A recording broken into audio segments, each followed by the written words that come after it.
है तो उस पर थोड़ी सी और बात कर लेते हैं क्योंकि काफ़ी इंटरेस्टिंग है। काफ़ी शेयर्स में अच्छी मजबूती है, लेकिन एक आध शेयर है जहाँ पर थोड़ी सी वीकनेस भी है। आरती इंडस्ट्रीज, यूपीएल, दीपक, इन सब में अच्छी तेज़ी है, लेकिन टाटा केमिकल्स और दीपक नाइट्राइट थोड़े से ठंडे पड़े हैं।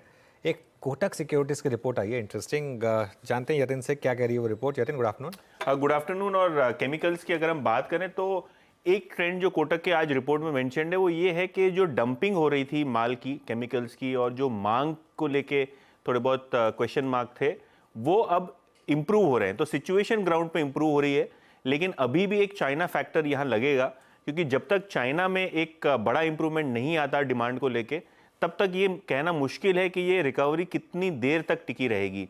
ऑब्वियसली अभी चाइना में एक हॉलीडे सीजन शुरू होगा और उसके पहले पहले काफ़ी इंटरेस्टिंग केमिकल इंडस्ट्री में ट्रेंड्स आपको आते हुए दिखाई पड़े हैं।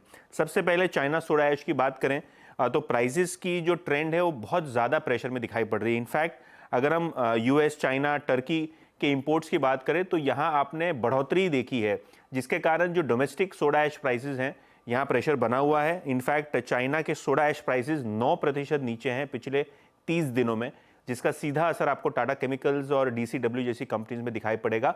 और क्योंकि ये ट्रेंड लोअर है काफ़ी महीनों से, कोई पर्टिकुलर सुधार यहाँ नहीं दिखाई दे रहा है। दीपक नाइट्राइट पे आते हैं, क्योंकि फिनॉल एक इनका इंपॉर्टेंट प्रोडक्ट है। जो फिनॉल के स्प्रेड्स हैं वो हिस्टोरिक एवरेज के नीचे आपको दिखाई पड़ रहे हैं, क्योंकि डिमांड भी थोड़ी स्लो है और ओवर प्रोडक्शन भी आपको ग्लोबली दिखाई पड़ रहा है। जहाँ तक कि फिनॉल स्प्रेड का सवाल है, अभी 40 रुपये प्रति केजी है, जो 45-50 रुपीज़ की नॉर्मल एवरेज स्प्रेड रहती है हिस्टोरिक, उसके बावजूद ये आपको डाउन ट्रेड आता हुआ दिखाई पड़ रहा है। तो दीपक नाइट्राइट शायद इसीलिए आपको थोड़ा बहुत प्रेशर में दिखाई पड़ रहा है। आखिर में दीपक फर्टिलाइजर्स की बात करें, क्योंकि ग्लोबली हमने देखा है कि फर्टिलाइजर्स के जो प्रोडक्ट्स हैं उनके दामों में थोड़ा इंप्रूवमेंट हुआ है मंथ ऑन मंथ बेसिस पे।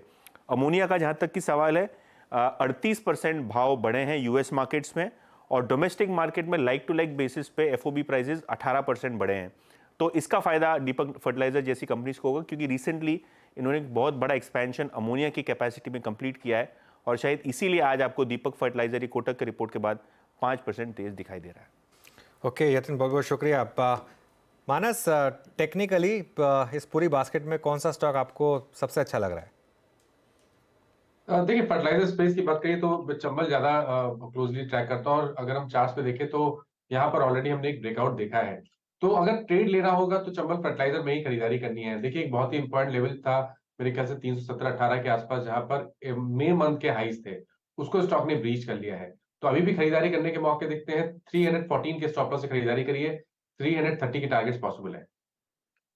ओके, चंबल फर्टिलाइजर्स ये है अगर आपको करना है बाय, तो यहाँ पर मानस के पे। शिल्पा जी, आपके रेडार पर आया कोई केमिकल या फर्टिलाइजर स्टॉक?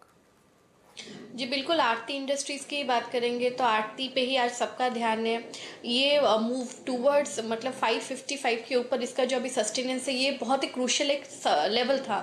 तो अभी ये यहाँ पे अगर सस्टेन करता है, लेट्स से 550 के स्टॉप लॉस से, also anybody wants to enter now in Aarti industries.